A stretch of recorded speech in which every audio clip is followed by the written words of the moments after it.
Bonsoir tout le monde.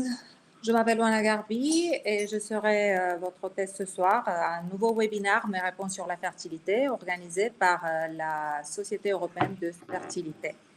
La Société européenne de fertilité, c'est une entité qui a été créée pour soutenir et pour offrir des informations, pour éduquer les patientes qui se confrontent avec l'infertilité.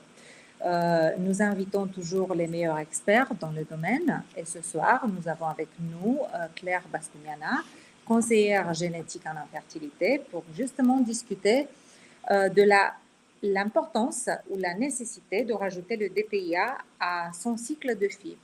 On veut avoir la perspective de Claire. Et n'oubliez pas que vous êtes ici en mode anonyme, donc toutes les questions que vous posez seront anonymes. On vous invite de n'hésiter pas à nous poser des questions pour que Claire puisse vous répondre. Mais sachez toutefois que le webinaire sera enregistré. Et donc, vous allez pouvoir revoir les informations et les discuter avec vos médecins. Bonsoir Claire. Bonsoir. Alors, je vous donne la parole et je vous laisse expliquer à nos invités ce soir qu'est-ce que vous en pensez de la DPIA.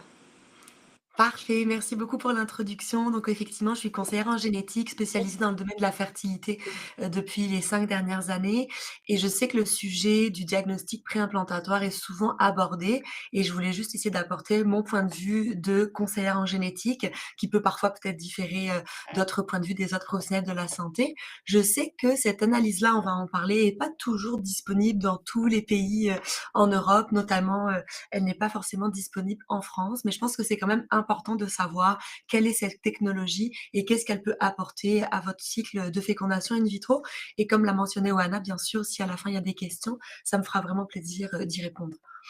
Donc, on va commencer un petit peu par décrire qu'est-ce que le DPIA, donc le diagnostic préimplantatoire des anomalies chromosomiques ou des aneuploïdies. Donc, le mot aneuploïdie, vous risquez peut-être de l'entendre et de le voir un petit peu dans la présentation, c'est un nombre anormal de chromosomes. Donc, lorsqu'il y a trop de chromosomes ou pas assez de chromosomes, on parle d'aneuploïdie.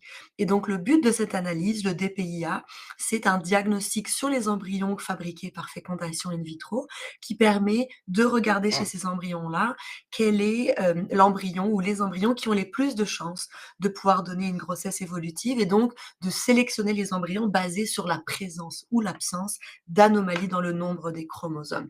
Donc c'est vraiment ça le but de cette analyse. En français, on l'appelle DPIA, mais si vous voyez un petit peu en anglais, si vous regardez des fois la littérature scientifique ou vous en voit passer des informations, c'est PGTA en anglais pour Pre-Implantation Genetic Testing for Aneuploidy. Donc ici, aujourd'hui, on va utiliser le terme de DPIA pour le test en français. Et les 3 éléments qui sont amenés avec ce test-là, qu'est-ce que c'est censé apporter en fait à votre cycle? C'est que ce DPIA est supposé augmenter le taux d'implantation par transfert d'embryon. Donc ça veut dire qu'on veut vraiment améliorer que lorsqu'on transfère un embryon, cet embryon-là a plus de chances de s'implanter et de donner une grossesse évolutive. L'autre chose qui va aussi un peu dans le même sens, mais que dans le fond, on voudrait diminuer les fausses couches par transfert d'embryon. On le sait que la présence d'anomalies dans les chromosomes chez l'embryon est une des causes majeures qui va créer les fausses couches ou les échecs d'implantation. Le fait de sélectionner les embryons sur le fait qu'il n'ait pas d'anomalie chromosomique va diminuer le risque de faire des fausses couches lorsqu'on transfère les embryons. Et la dernière chose, c'est que en du coup sélectionnant les embryons qui n'ont pas d'anomalie chromosomique, on veut diminuer le délai avant de pouvoir obtenir une grossesse en cours en santé. Donc, qu'est-ce que ça veut dire? C'est que si on a, par exemple, 6 ou 7 embryons produits par un cycle de fécondation in vitro et qu'on les transfère à l'aveugle un par un, on perd du temps étant donné qu'on va transférer des embryons qui ont des anomalies chromosomiques. On sait que ces embryons-là n'ont pas de potentiel de grossesse. Alors que dans le cas du PGTA, en sélectionnant un embryon sans anomalie chromosomique, on va raccourcir le temps avant de pouvoir obtenir une grossesse évolutive, surtout s'il y a beaucoup d'embryons produits. C'est sûr que si lors d'un cycle de FIV, vous avez seulement un ou 2 embryons qui sont produits, c'est moins important de pouvoir faire une sélection. On peut juste les transférer à l'aveugle, un par un, puis espérer que ça fonctionne. Mais s'il y a 6 ou 7 embryons, dépendamment de l'âge, on va en discuter, il y a plus ou moins d'embryons en proportion qui pourraient avoir des anomalies des chromosomes. Et donc, le fait de ne pas faire de PGT, et donc de DPI, ça voudrait dire d'y aller à l'aveugle et de pouvoir donc étendre le temps avant d'avoir cet embryon qui donne une grossesse évolutive. Donc, ce qu'il faut savoir, c'est que tout ça, les avantages, ça ne va pas par contre augmenter le succès de votre cycle en cumulé. Donc, qu'est-ce que ça veut dire? Ça veut dire que cette amélioration pour le taux d'implantation et pour la réduction des fausses couches, c'est par transfert d'embryon. Donc, ce n'est pas pour le succès global du cycle. Le DPIA n'améliore pas le statut de vos embryons. Il permet juste de sélectionner en premier ceux qui ont le meilleur potentiel pour une grossesse. Au niveau de ce que je discutais de la proportion d'embryons avec des anomalies chromosomiques qui sont produits à chaque cycle de FIV, on a des données de la littérature qui nous indiquent, selon l'âge de la mère, quelle est la proportion des embryons qu'on va obtenir avec une anomalie chromosomique. Évidemment, c'est des statistiques, chaque cas est différent, mais ça nous donne quand même une petite idée de ce qu'on peut obtenir. Et vous le voyez avec ce petit graphique qui est vulgarisé, que à partir de 36 ans, la proportion d'embryons avec anomalie versus sans anomalie est vraiment plus importante. Et donc, on a plus de la moitié des embryons avec des anomalies chromosomiques qui sont produits lorsque l'âge de la mère ou de la donneuse d'ovocytes est plus que 36 ans. Donc, c'est sûr que lorsqu'on voit ça, on comprend qu'une des raisons de procéder à ce DPIA, à cette sélection des embryons basée sur les anomalies chromosomiques, ça va être l'âge maternel. Le plus on avance dans l'âge, le moins d'embryons sans anomalie chromosomique nous allons produire.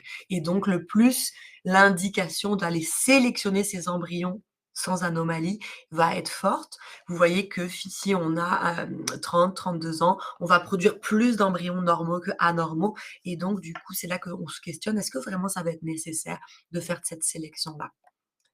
Donc, qui peut bénéficier de ce test-là, du DPIA? Généralement, les 3 catégories de patientes qui sont, privilégiées pour offrir ce test, ça va être vraiment, comme je le disais, l'âge maternel avancé, vu, comme on l'a vu, plus de la moitié des embryons après 36 ans vont être avec des anomalies chromosomiques. Donc pour éviter de tomber sur les embryons anormaux, d'aller sélectionner directement ceux qui n'ont pas d'anomalie. Notre catégorie de patientes, ça va être les personnes qui ont eu des fausses couches à répétition ou des échecs d'implantation répétés. À ce moment-là, si ces fausses couches ou ces échecs étaient dus à des anomalies chromosomiques, le DPIA va vraiment permettre d'améliorer le succès du cycle. Par contre, il faut garder en tête que s'il y a une autre cause autre que les chromosomes pour les fausses couches ou les échecs d'implantation, le DPIA ne va pas permettre d'aider à la situation. Donc globalement, cette analyse permettrait d'éliminer un petit peu l'effet de l'âge maternel sur l'implantation, mais il faut garder en tête que c'est pas un test universel qui peut être bon pour n'importe quel patient et ça semblerait que pour des patientes jeunes qui ont un bon pronostic, qui n'ont pas une historique d'échec dans leur traitement, ce ne serait pas sûr que le PGTA, le DPIA serait vraiment bénéfique et pourrait vraiment aider pour des meilleurs résultats. Donc, il faut garder en tête que comme tout test, c'est pas un test parfait. Je vais beaucoup discuter des limites, non pas parce que c'est un mauvais test, mais juste parce que on croit beaucoup au consentement éclairé en conseil génétique en général, et on veut vraiment que si une analyse est choisie par les patientes, ce soit en connaissance de cause et en comprenant vraiment l'impact des résultats et toutes les limites autour d'une analyse, pour pas non plus avoir, comment dire, une sensation de fausse réassurance avec une analyse qui finalement peut-être ne correspondra pas à vos besoins. Donc ça reste quelque chose qui nécessite vraiment un consentement et de l'information avant de se lancer dans une analyse de DPIA pour votre cycle de fécondation in vitro. Je vais parler un petit peu du processus pour que vous compreniez exactement de quoi il s'agit. Au niveau de la fécondation in vitro, ça je ne vais pas aller dans le détail, la plupart d'entre vous devraient être plus ou moins familiers avec les étapes. On fait une stimulation hormonale ovarienne, on fait une ponction des ovocytes chez la femme, on prépare le sperme du conjoint ou du donneur et on va procéder généralement à l'injection d'un spermatozoïde dans un ovocyte pour éviter la contamination de plusieurs spermatozoïdes. C'est généralement ce qui est fait, surtout lorsqu'on veut faire du DPI. Il faut savoir que cette injection intracytoplasmique de spermatozoïdes, généralement, on l'offre dans le contexte de l'infertilité masculine, mais pour le DPIA, comme je disais, c'est vraiment pour éviter la contamination paternelle qu'on va vouloir l'ajouter. Et cette procédure, donc vraiment d'injecter un spermatozoïde dans l'ovocyte, il y a eu certaines publications qui auraient montré peut-être une association avec une augmentation de risque pour des anomalies congénitales, notamment génito-urinaires. Mais comme il faut savoir que c'est une analyse, une procédure pardon, qui est rajoutée généralement dans le contexte de l'infertilité masculine, on n'est pas capable de savoir si c'est à cause de l'infertilité masculine sous-jacente ou de cette procédure-là qui a vraiment cette augmentation des risques qui reste quand même faible. Donc il n'y a pas de consensus dans la littérature sur une vraie augmentation du risque avec cette technique-là. Donc là, je parlais donc vraiment de l'injection d'intracytoplasmique de spermatozoïdes. Globalement, il faut savoir que lorsqu'on procède à la fécondation in vitro, c'est pas tous les ovocytes prélevés qui vont donner un embryon. En général, on parle de 60 à 70% des ovocytes qui vont être fécondés et donner des embryons. Donc déjà là, on sait selon le nombre d'ovocytes qui vont être obtenus avec la ponction, à peu près on peut estimer combien d'embryons vont être formés. Suite à la fécondation in vitro, on va attendre que les embryons se développent. Donc à chaque division cellulaire, on augmente le nombre de cellules qui sont présentes au niveau de l'embryon jusqu'à rejoindre le jour 5, généralement des fois le jour 6, dépendamment des laboratoires et de l'état de vos embryons. Donc on parle d'un stade à ce moment-là de blastocyste. Blastocyste, c'est vraiment un embryon qui va avoir une couche externe que vous voyez ici et un bouton embryonnaire interne. Il faut savoir que à peu près seulement la moitié des embryons qui se sont formés avec la fécondation in vitro vont se rendre jusqu'à ce stade-là de jour 5. Ça veut dire que la moitié des embryons vont déjà ne pas survivre. Il y a déjà un phénomène genre de sélection naturelle, si on peut dire, qui se produit, où on se retrouve déjà avec la moitié des embryons fécondés. Donc, tu sais, 60-70% des ovocytes qui donnent un embryon et la moitié des embryons qui se rendent jusqu'au jour 5, qui est le jour qui a été privilégié pour vraiment faire la biopsie embryonnaire. Donc la biopsie embryonnaire de quelques cellules qui est nécessaire pour faire le test du DPIA. C'est sûr que ça prend une expertise nécessaire, ça prend des laboratoires qui sont habitués à faire les biopsies, des embryologistes experts et la littérature est rassurante sur le fait que cette biopsie-là de quelques cellules, peut-être 5 à 6 cellules sur un embryon qui en fait une centaine de cellules, ne va pas du tout impacter le taux de grossesse lorsque c'est fait par une équipe qui a l'expertise. Donc ça, c'est vraiment des éléments qui sont rassurants. Cette biopsie, elle est essentiellement faite au niveau de la couche externe du blastocyste, donc de l'embryon au jour 5. Et comme vous le voyez ici, cette couche externe, en fait, c'est des cellules qui vont donner le futur placenta. Alors qu'on voit qu'au niveau de la masse cellulaire interne, qui n'est pas accessible, c'est les cellules du futur fœtus. Donc vous voyez bien déjà du départ cette analyse. Oui, c'est une analyse qui nous permet d'estimer les risques d'un embryon, mais les cellules qu'on va analyser avec le test ne sont pas les cellules du futur fœtus, mais des cellules du futur placenta.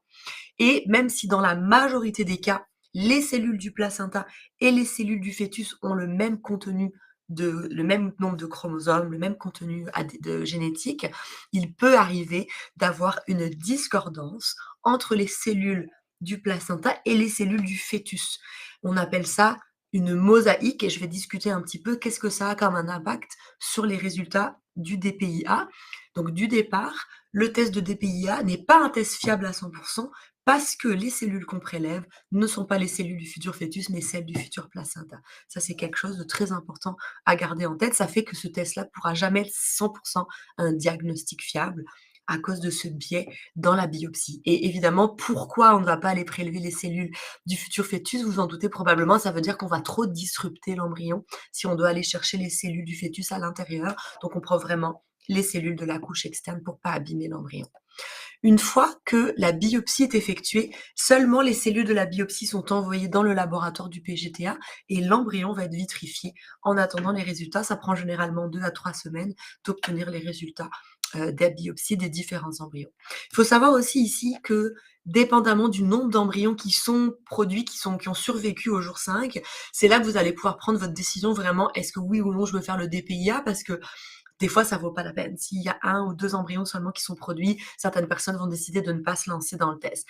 Si par contre, au moment du jour 5, le laboratoire vous annonce, l'équipe des embryologistes vous annonce qu'il y a 5, 6 embryons, ça peut valoir un peu plus la peine à ce moment-là de pouvoir sélectionner directement ceux qui ont le meilleur potentiel. Puis c'est vrai que je ne l'ai pas mentionné avant, mais il faut savoir que la sélection juste basée sur la morphologie est déjà super importante, mais c'est déjà arrivé, c'est validé dans la littérature que même avec une très belle morphologie, un embryon très bien gradé, il peut quand même y avoir des anomalies chromosomiques dans les cellules. Donc oui, c'est un élément très important, la morphologie. Un embryon qui morphologiquement sera déjà mauvais, de mauvais grade, a très peu de chances d'avoir une bonne implantation. Mais par contre, un embryon avec une bonne morphologie, c'est pas garanti qu'il n'y ait pas d'anomalie chromosomique à l'intérieur. Donc ça, c'est un élément important aussi pour votre prise de décision.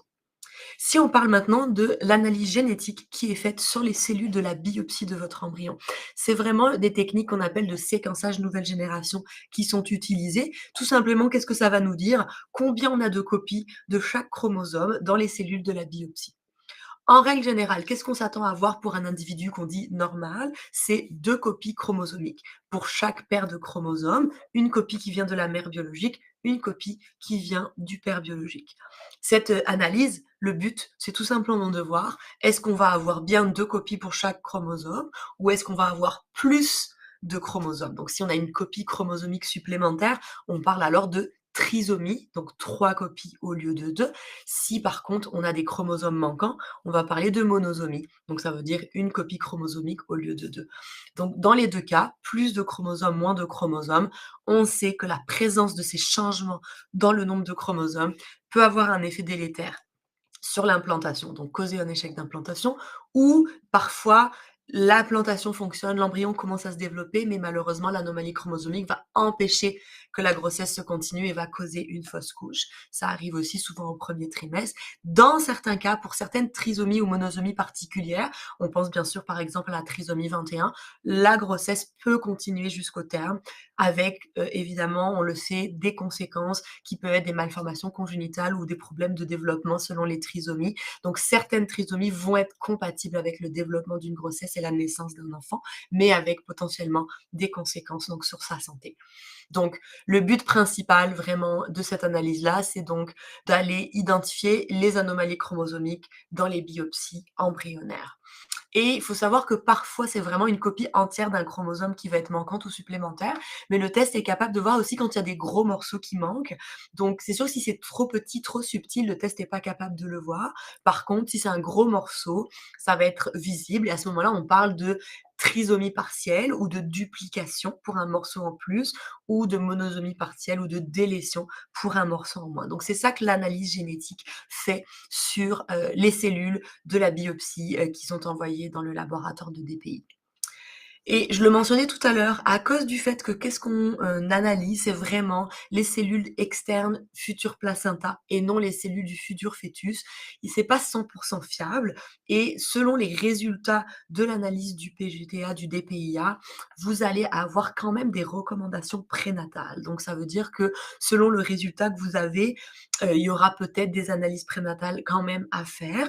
Ou quoi qu'il arrive, quel que soit le résultat, même qu'on fasse du DPIA ou non, il faudra toujours procéder aux échographies prénatales du premier trimestre, clarté nucale et l'échographie morphologique du deuxième trimestre. Le PGTA regarde uniquement les anomalies des chromosomes, mais il y a plein de malformations congénitales qui ne sont pas dues à des anomalies des chromosomes et le DPIA ne regarde pas des changements génétiques subtils comme des fautes d'orthographe dans les gènes et ne peut pas vous dire est-ce qu'il va y avoir la mucoviscidose, est-ce qu'il va y avoir la thalassémie. Donc tout ça n'est pas du tout regardé par le PGTA.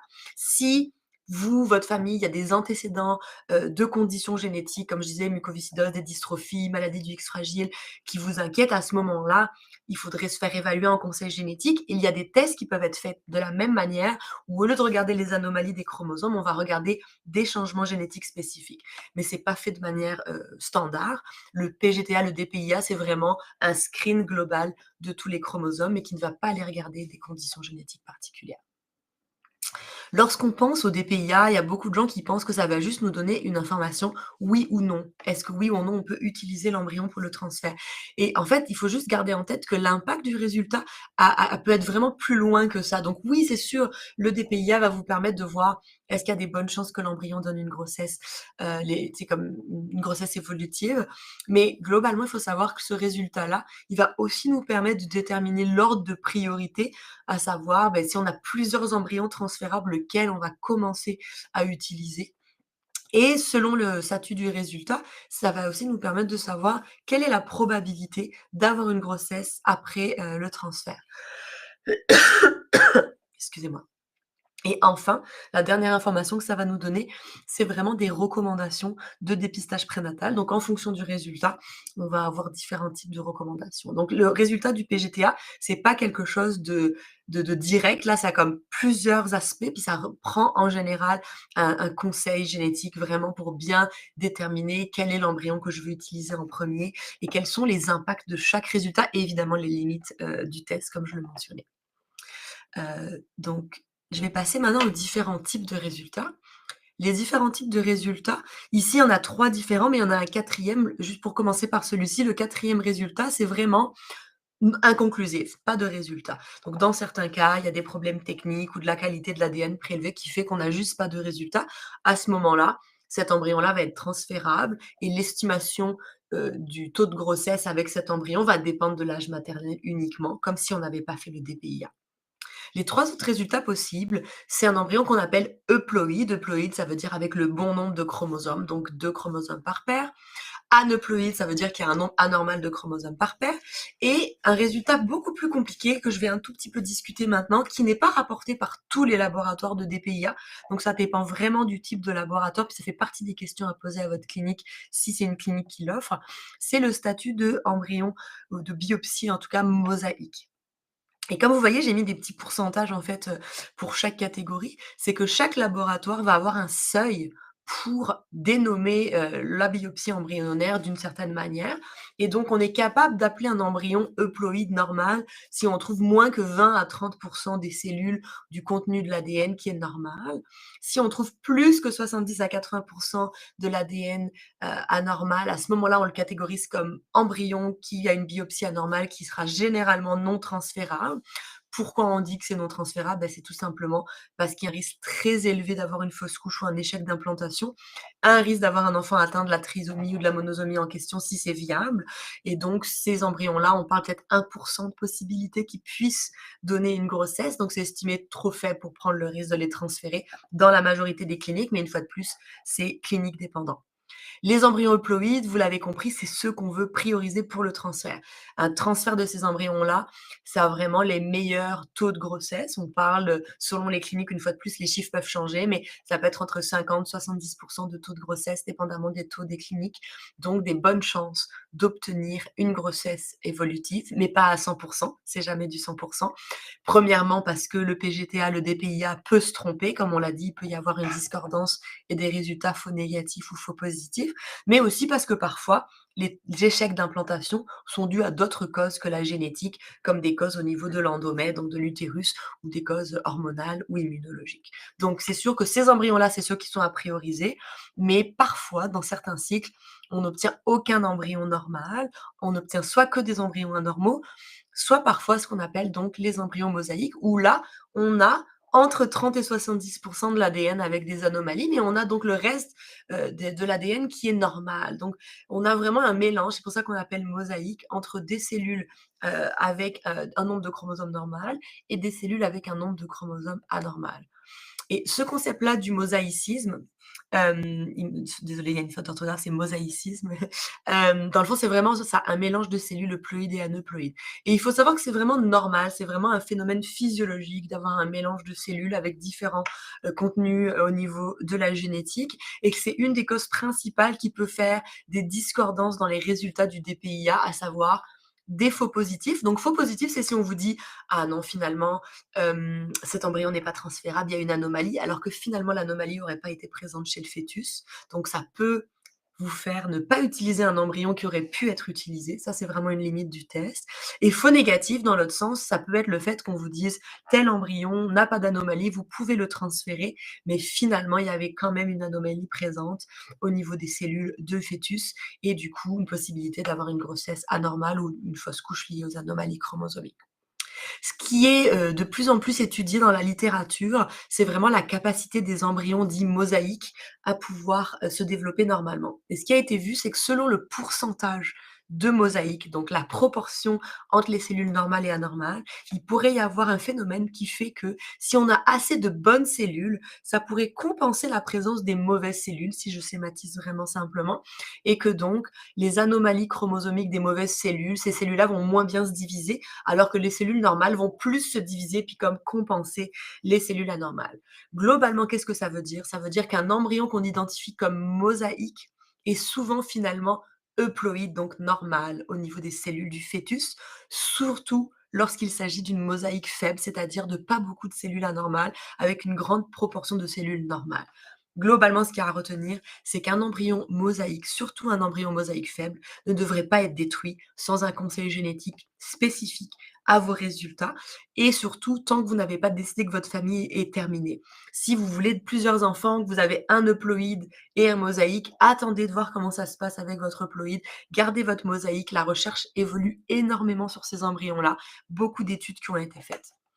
Notamment, récemment, des études sur des milliers de transferts d'embryons mosaïques qui ont été faites, aux États-Unis et à l'international, qui ont montré que seulement 1 des grossesses suite à des transferts d'embryons mosaïques au DPIA pourraient être anormales au niveau des chromosomes. Qu'est-ce que ça veut dire?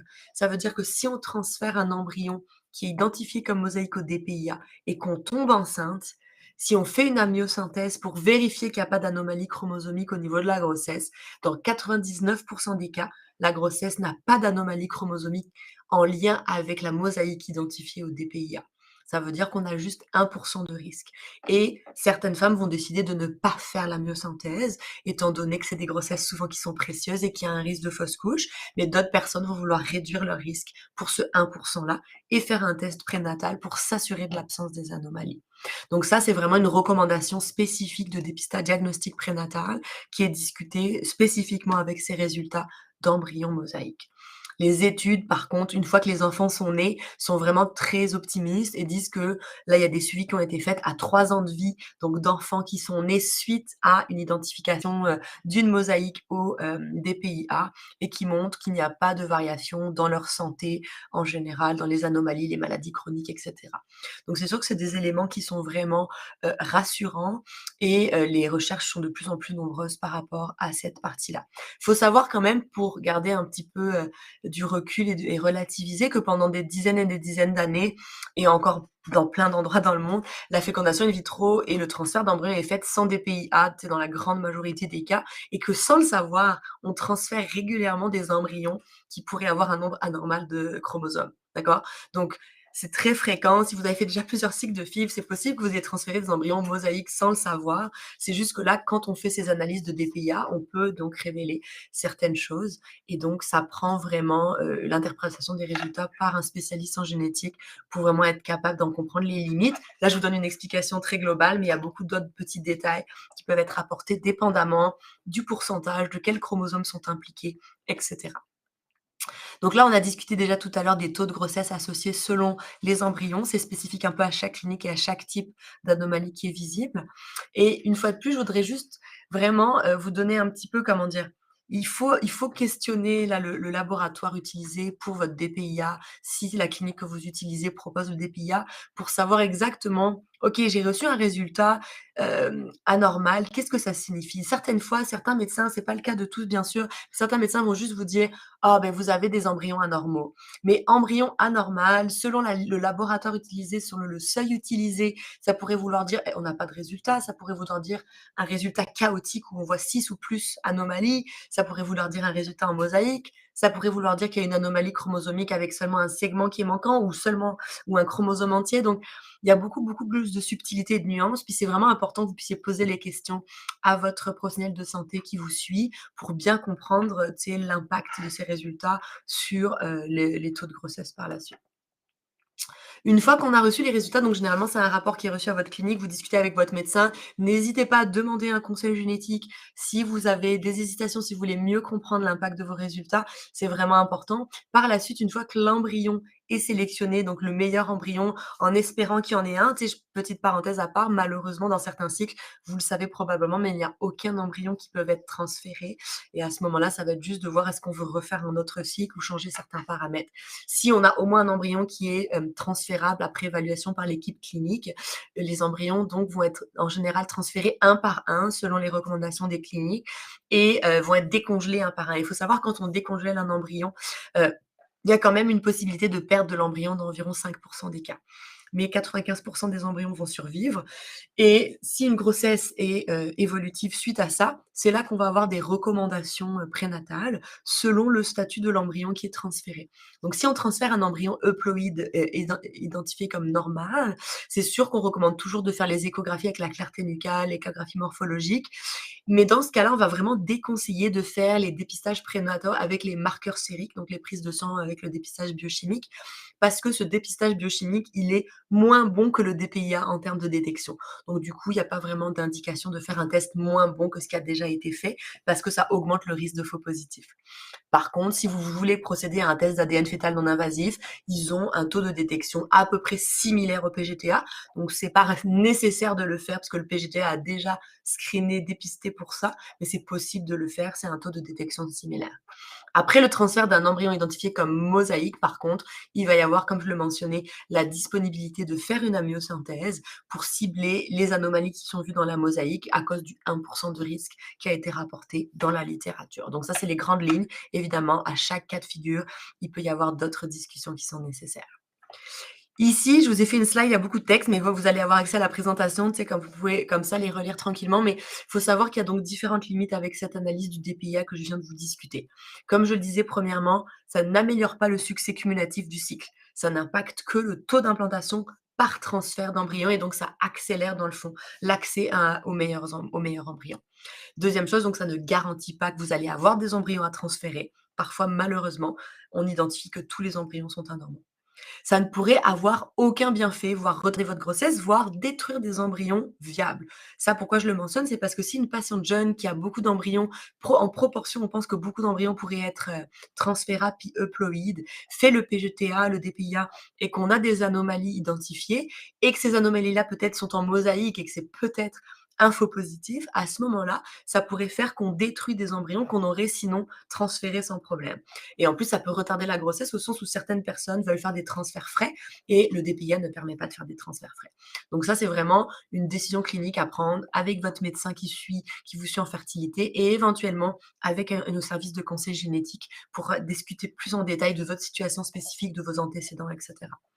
Autre chose, c'est que le DPIA, comme je l'ai mentionné, ça ne garantit pas la naissance d'un enfant en bonne santé. Ça ne regarde que les anomalies chromosomiques comme les trisomies, les monosomies. Ça ne nous dit pas s'il va y avoir des malformations cardiaques, la mucoviscidose, du diabète, etc. Ça ne regarde absolument pas les autres choses. Et dernière chose, je le répète à nouveau parce que c'est important, les résultats ne sont pas fiables à 100%. Il peut y avoir des faux positifs et des faux négatifs. Donc ça ne veut absolument pas dire que ce n'est pas un bon test. C'est une super bonne avancée technologique. Ça aide énormément de couples à perdre moins de temps pour identifier les meilleurs embryons et de pouvoir éviter des transferts d'embryons anormaux. Souvent, c'est pour limiter un peu, on va dire, l'ascenseur émotionnel, de procéder à un transfert, attendre les résultats, voir que ça fonctionne pas. Donc, ça peut vraiment aider beaucoup de couples à éviter ou en tout cas réduire le risque de vivre à nouveau ou en tout cas de vivre tout court ces événements-là. Mais il y a certaines limites qui sont importantes. Puis j'ai fini aussi par quelques messages vraiment importants à garder en tête là après cette présentation-là. Donc, comme je le mentionnais, les avantages de ce test, c'est controversé, mais ça peut vraiment définitivement vous aider à accélérer l'accès à une grossesse si vous avez des embryons transférables dans votre cycle. Si vous êtes jeune, c'est pas sûr que vous allez en bénéficier. Il faut savoir que la décision de procéder à cette analyse, elle devrait dépendre du nombre d'embryons que vous avez produits dans votre cycle. Donc théoriquement, vous pourriez prendre votre décision finale au moment où on vous annonce le nombre d'embryons qui ont survécu au jour 5. N'hésitez pas, c'est vraiment important, c'est vos choix, c'est votre cycle. Posez des questions sur quels laboratoires sont utilisés et quelles sont les politiques de votre clinique sur le transfert, notamment des embryons qui sont mosaïques. Excusez-moi. Et gardez en tête qu'un conseil génétique personnalisé devrait toujours être disponible si vous sentez que vous avez besoin de plus d'informations par rapport à toutes ces analyses-là. Dernière chose, comme je le mentionnais, ne détruisez pas un embryon qui est mosaïque, surtout si c'est une mosaïque faible, jusqu'à ce que votre famille soit complète. Si vous savez que vous voulez plus d'enfants, vous voulez attendre de vraiment avoir l'information sur votre embryon mosaïque avant de le détruire, même si vous comptez faire d'autres cycles par la suite. On a parlé des résultats faux positifs ou négatifs et je finis avec les recommandations qu'on a discutées de dépistage prénatal ou de diagnostic prénatal, dépendamment du statut de votre embryon. Encore là, tout ça peut être discuté avec votre professionnel de santé qui vous suit en fertilité ou avec une conseillère en génétique. Donc, j'espère que toute cette information-là, ça vous aide un petit peu plus à saisir les nuances de cette analyse, de voir si vous pensez que ça pourrait faire du sens pour vous. C'est sûr que c'est quelque chose à discuter avec une équipe médicale et en tout cas, gardez en tête que vous pouvez poser des questions à votre équipe pour se renseigner sur l'indication de cette analyse dans votre cas spécifique. Donc je vous remercie beaucoup pour votre attention. Vous pouvez retrouver, si vous voulez me poser des questions, vous avez mon contact ici. J'ai aussi une chaîne Instagram, une chaîne YouTube où je parle de certains sujets sur la génétique reproductive. Vous n'hésitez pas du tout à me contacter. Puis si maintenant, il y a des questions, je vais pouvoir y répondre. Je vais regarder dans le petit chat ou peut-être que Oana, en a reçu.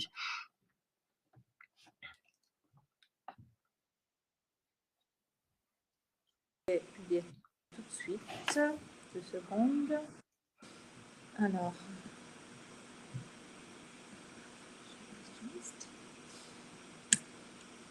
bon, ça marche pas. Je ne sais pas pourquoi ça marche pas. Je ne peux pas la publier. Mais je vais la lire. Alors, la question dit, y a-t-il eu des études expérimentales d'un DPI à partir de la masse interne? Oui, effectivement, c'est une bonne question. Ça a été fait en fait, ça a été fait en recherche, principalement pour essayer de voir est-ce qu'on a une concordance entre la masse interne et la masse externe. Ces études-là, elles sont faites généralement sur des embryons qui n'ont pas de projet parental. Donc c'est des embryons qui vont être donnés à la recherche pour pouvoir faire des analyses et effectivement, c'est ça qui nous a permis de nous rendre compte que, dans la majorité des cas, il y a une concordance entre la biopsie, du trophectoderme, donc la masse externe et de la masse interne et ça nous a permis de nous rendre compte donc des possibles discordances. Mais ce qui a été vu aussi sur certaines études, c'est que lorsqu'on essaie de prélever les cellules de la masse interne, ça disrupte, ça abîme dans le fond l'embryon et c'est pour ça que cliniquement, on ne veut pas faire de biopsie de la masse interne parce que oui, on va avoir un meilleur résultat en fait, mais par contre, le taux de grossesse par la suite va être énormément diminué parce qu'on a abîmé l'embryon. Donc on préfère garder dans le fond un taux de grossesse optimale et abîmer le moins possible l'embryon, sachant qu'il y a ce biais d'interprétation des résultats. D'accord, merci beaucoup. Ensuite, on a une deuxième question. Attendez. À partir de quelle classe embryonnaire indique-t-on un DPI? Ok, donc si je comprends bien la question, ce serait à partir de quel grade embryonnaire au niveau de la morphologie, si je comprends bien. Comme je le disais tout à l'heure, en fait, il n'y a pas de critère de la morphologie lié aux anomalies chromosomiques. Ce qui va être fait, c'est que les embryologistes vont déterminer les grades embryonnaires et uniquement les bons grades embryonnaires, c'est les cliniques qui déterminent le seuil, vont être disponibles si on veut faire une biopsie pour du DPIA. Mais ce que je veux dire, c'est que même un très très bon grade peut quand même avoir une anomalie chromosomique sous-jacente, donc c'est pas selon le grade qu'on fait le DPIA. Par contre, un embryon trop anormal, on va même pas le lancer à l'étape d'après pour faire une biopsie et un DPIA parce que rien qu'avec la morphologie, c'est déjà un mauvais critère. Donc il n'y a pas vraiment de grade associé à comment dire, une indication spécifique pour le DPIA. Merci beaucoup, Claire. Il y a une troisième question. Quelle est la précision du PGTA sur les embryons mosaïques? Est-ce que les embryons mosaïques peuvent-ils donner naissance à un bébé en bonne santé? C'est des très très Vous bonnes avez questions. déjà répondu. Mais je peux répondre sans problème à Oui, nouveau pour que ce soit clair, parce que c'est quand même complexe quand c'est la première fois qu'on bien entend les sûr. informations. Donc globalement, puis ça, j'ai pas donné le chiffre, mais la plupart des laboratoires de DPIA vont donner un 98% de taux de détection général pour les anomalies chromosomiques. Lorsque le laboratoire indique qu'il y a une mosaïque, selon chaque laboratoire, ça change, il y a un seuil de pourcentage à partir duquel ils appellent leurs embryons mosaïques. Donc ça aussi, ça va changer selon les laboratoires. Ce qu'on sait, puis une fois de plus, il y a pas de chiffre précis global, c'est que le plus la mosaïque est faible, donc en général, on parle quand il y a moins de 50 des cellules de la biopsie qui ont une anomalie chromosomique, donc mosaïque faible, il y a des grandes chances que finalement, le fœtus ait des cellules normales et que la grossesse puisse être en bonne santé. Alors que lorsqu'on a plus que 50 de mosaïque, donc plus de cellules anormales que de normales, il y a des grandes chances pour qu'au final, la grossesse ne puisse pas continuer et que finalement, le résultat mosaïque était vraiment présent aussi au niveau, du fœtus. Donc il y a pas de chiffre précis, mais globalement, comme je l'ai mentionné, comme il y a une possibilité, on va dire, de sauvetage de l'embryon si la proportion est du bon côté, oui, des embryons mosaïques peuvent donner naissance à des bébés en bonne santé. Les chiffres que j'avais dans les cliniques où je travaillais précédemment, on avait environ un 50 de taux d'implantation au transfert de mosaïque faible et un 30 d'implantation en transfert de mosaïque élevé. Donc ça reste que dans beaucoup de cas de patients qui, dans leur cycle, n'ont pas d'embryons euploïdes normaux, ça leur donne une chance d'avoir des bébés en santé. Puis comme je le mentionnais dans la présentation, on a seulement 1 de risque, une fois que la grossesse est en cours, que vraiment cette anomalie chromosomique, vue avec la biopsie et le DPIA, soit encore présente. Donc 1 de risque une fois que la grossesse est en cours. Et une fois que l'enfant est né, comme je le mentionnais aussi dans une des slides, les études sur 3 ans de la santé des enfants montrent qu'il n'y a pas de différence significative avec les embryons non mosaïques. Donc c'est vraiment des données rassurantes. Il faut savoir que ça date de 4-5 ans maximum. Il y a 4-5 ans, on détruisait automatiquement ces embryons. Merci beaucoup. Il y a une autre question.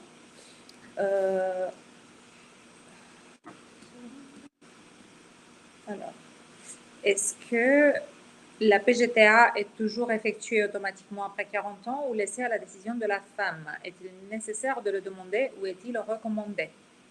C'est encore des bonnes questions. Puis une fois de plus, malheureusement, j'ai pas une seule réponse parce qu'il y a beaucoup de variabilité. Ça dépend premièrement des pays. Moi, présentement, ma pratique est au Canada et au Canada, le PGTA est une option qui est disponible dans la plupart des cliniques de fertilité, mais aux frais des patients. Donc, du coup, c'est vraiment uniquement les couples qui décident s'ils veulent ou non avoir accès à ce test, étant donné que ça va coûter plusieurs milliers de dollars de pouvoir l'effectuer. Je connais pas du tout dans chaque pays quelles sont les régulations.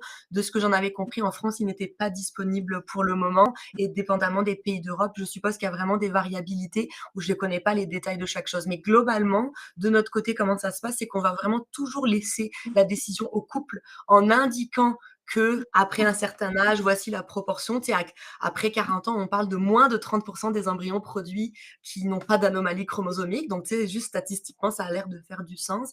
Mais il faut toujours regarder toute votre situation clinique, votre parcours avant en fertilité, votre histoire obstétricale, est-ce qu'il y a d'autres antécédents. Donc, c'est vraiment quand même une décision au cas par cas qui nécessite une discussion. Donc, c'est sûr, par contre, si votre clinique ne vous en a jamais parlé que vous voulez le faire, vous pouvez leur demander, mais de ce que j'en comprends, c'est pas toutes les cliniques de tous les pays en Europe qui vont l'offrir. Donc, peut-être que si votre clinique dit, voilà, nous, on l'offre pas, ça va être à vous d'aller chercher d'autres alternatives ailleurs. Mais n'hésitez pas, vous, à en parler à votre équipe de soins pour, en tout cas, avoir leur juste pour la situation dans votre cas spécifique. Merci. Il y a une autre question, qui sont deux questions en fait. Est-il conseillé de faire biopsie PGTA sur un ou deux embryons et serait-il possible de faire PGTA sur les cellules de fœtus? Donc, c'est tout en fait, techniquement, même si on a seulement un seul embryon, on peut faire une biopsie. Tu sais, il y a pas d'obstacle technique. C'est juste que si vous avez un seul embryon, souvent on va dire, ben, tentez un transfert à l'aveugle puisqu'il y a pas vraiment de choix ou de priorisation à faire si vous avez là un seul embryon. Mais une fois de plus, ça dépend de votre historique. Si vous avez eu beaucoup de fausses couches, vous voulez plus passer au travers de tout ça, vous pouvez décider de tester un seul embryon pour être sûr que si vous le transférez, vous ayez des bonnes chances de tomber enceinte. Donc c'est toujours tout possible là de le faire sur un ou deux embryons même s'il n'y a pas beaucoup d'embryons. Il y a des patients qui font du banking d'embryons, qui font plusieurs cycles back-to-back et qui essaient de combiner tous leurs embryons au final. Tout est possible. Au niveau des cellules du fœtus, donc si c'est une question par rapport au niveau de l'embryon sur la masse interne, j'ai déjà dit que on peut le faire techniquement, mais que ça abîme trop l'embryon. Donc c'est pas quelque chose qui est fait puisque ça disrupte trop l'embryon et ça diminue significativement les possibilités d'implantation par la suite. Donc techniquement, c'est fait en recherche pour valider des techniques, mais c'est pas fait cliniquement parce que ça abîme trop votre fœtus. Donc la seule chose qu'on peut faire, c'est une fois que la grossesse est en cours, faire un diagnostic prénatal, comme je le mentionnais, avec une amniosynthèse. Puis je l'ai l'ai pas précisé dans la présentation, mais il y a plusieurs techniques de diagnostic prénatal qui existent et on parle soit de la biopsie choriale, soit de la myosynthèse. Dans le cas d'un résultat de PGTA, surtout mosaïque, on va absolument privilégier la myosynthèse et pas la biopsie, parce que la biopsie choriale regarde des cellules aussi placentaires et non fétales. Donc on a le même biais qui s'opère, donc ça va être vraiment la myosynthèse dans ces situations-là qu'il va falloir faire, parce que la myosynthèse, c'est vraiment le liquide amniotique qui contient les cellules fétales directes. D'accord. S'il n'y a pas d'autres questions, moi j'aurais une question à vous poser. Bien sûr. Donc, en France, on a la chance d'avoir les 4 cycles de FIV couverts par l'assurance maladie jusqu'à l'âge de 43 ans. Donc, bien sûr que la tendance est de faire des cycles de FIV en France. Bien sûr. Mais par contre, comme vous avez très bien dit, en France, ça n'existe pas le PGTA. Donc, on ne le pratique pas, c'est contre la loi de la bioéthique. Exactement. Donc, la question qui se pose et que je me pose, au bout de combien de cycles de FIV échoués, est-ce qu'on doit se poser la question d'un PGTA qui va bien sûr impliquer voyager à l'étranger, trouver une clinique à l'étranger et en général payer de sa poche pour cela. Donc, au bout de combien de cycles de FIV on doit commencer à réfléchir à ça? C'est une très bonne question et je dirais que malheureusement, il n'y a jamais de réponse noir ou blanc directe là, mais ce que je dirais, c'est que ça va dépendre de l'âge maternel et ça va dépendre du nombre d'échecs de transfert, pas forcément du nombre de cycles. Okay, donc je dirais que ça va dépendre, OK, dans chaque cycle, combien d'embryons ont été produits? Parmi ces embryons produits, combien de transferts ont échoué? Parce que tu sais, c'est pas équivalent un cycle où on transfère 2 embryons ou versus on en transfère 6. Tu sais, c'est pas le même impact. Je dirais que généralement, ici, le seuil qu'on utiliserait pour genre échec d'implantation répété, ce serait au bout de 3 transferts qui échouent, surtout pour une femme avant 35 ans. Là, clairement, on irait se dire, il faut aller regarder s'il y a quelque chose par là.